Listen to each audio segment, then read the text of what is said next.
ഭാരതത്തിന്റെ 11 വർഷത്തെ വികസന നേട്ടങ്ങൾ എണ്ണിപ്പറഞ്ഞ് കേന്ദ്രമന്ത്രി ജോർജ് കുര്യനും ബി.ജെ.പി. സംസ്ഥാന അധ്യക്ഷൻ രാജീവ് ചന്ദ്രശേഖരും സദ്ഭരണം സാധ്യമാക്കുന്നതിന് നരേന്ദ്രമോദി സർക്കാർ പ്രധാന പരിഗണന നൽകിയെന്ന് കേന്ദ്രമന്ത്രി ജോർജ് കുര്യൻ പറഞ്ഞു.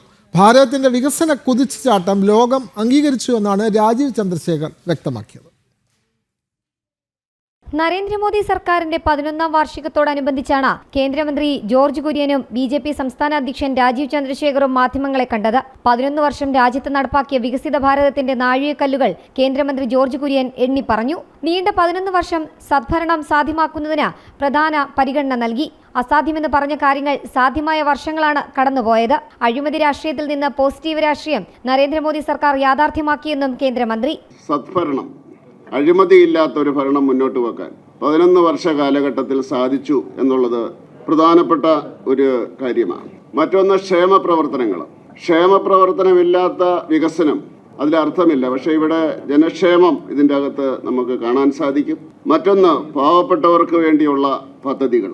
ഇതാണ് നമുക്ക് മുന്നോട്ട് വെക്കാൻ പറ്റുന്ന ഒരു സുവർണ ലിപികളിൽ എഴുതാൻ പറ്റുന്ന പാവപ്പെട്ടവരോട് ചേർന്ന് നിൽക്കുന്ന ഒരു സർക്കാർ എന്ന് നമുക്ക് പറയാൻ സാധിക്കും. സുതാര്യമായ ഭരണം മോദി സർക്കാർ നടത്തുന്നു. ഭാവിയെ ലക്ഷ്യം വെച്ചുള്ള പ്രവർത്തനം നടക്കുന്നുവെന്നും മോദി സർക്കാരിന്റെ കാലത്ത് ഭീകരാക്രമണം കുറഞ്ഞെന്നും കേന്ദ്രമന്ത്രി കൂട്ടിച്ചേർത്തു. ഭീകരാക്രമണങ്ങൾ കോൺഗ്രസിന്റെ കാലഘട്ടത്തിൽ ഉണ്ടായിരുന്നതിനേക്കാൾ 7217 നിന്ന് 70% കുറഞ്ഞു.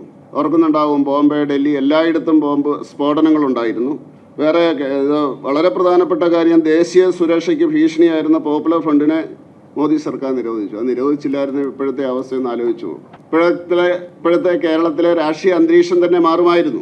11 കൊല്ലം സുരക്ഷിത ഭാരതം കേന്ദ്ര സർക്കാർ നടപ്പാക്കിയെന്ന് ബി.ജെ.പി. സംസ്ഥാന അധ്യക്ഷൻ രാജീവ് ചന്ദ്രശേഖർ വ്യക്തമാക്കി. ഭാരതത്തിന്റെ വികസന കുതിച്ചുചാട്ടം ലോകം അംഗീകരിച്ചതെന്നും കോൺഗ്രസിനും ഇടതിനും അവസരം നൽകുമ്പോൾ അവർ പൂർണ്ണ വിപരീത പ്രവർത്തനം നടത്തുന്നുവെന്നും വിമർശനം. ലോകത്തിലെ ആരോട് ചോദിച്ചാലും ഇന്ത്യയിലെ ഈ കഴിഞ്ഞ 11 കൊല്ലം കണ്ട ഒരു ചാട്ടം, കുതിച്ച ചാട്ടം എല്ലാവരും എക്നോളജി ചെയ്യുന്നു. ബി.ജെ.പി. എൻ.ഡി.എ ചെയ്യുന്ന കാര്യങ്ങൾ പ്രവർത്തിച്ച് നാട്ടിൽ ഇന്ത്യയിൽ കൊണ്ടുവരുന്ന മാറ്റവും ആ ചാട്ടവും, അതേ സമയത്ത് കോൺഗ്രസും ലെഫ്റ്റും അവർക്ക് ജനങ്ങൾ അവസരം കൊടുക്കുമ്പോൾ അവരൊരു പൂർണ്ണ വിപരീതമായ അവരൊരു പ്രവർത്തനം. 3 മുന്നണികളെ വിലയിരുത്താൻ ജനത്തിനാകണമെന്നും എൻ.ഡി.എ സർക്കാർ കൊണ്ടുവന്ന വികസന നേട്ടങ്ങൾ തുറന്നു കാട്ടുന്നുവെന്നും സംസ്ഥാന അധ്യക്ഷൻ കൂട്ടിച്ചേർത്തു. ജനം, തിരുവനന്തപുരം.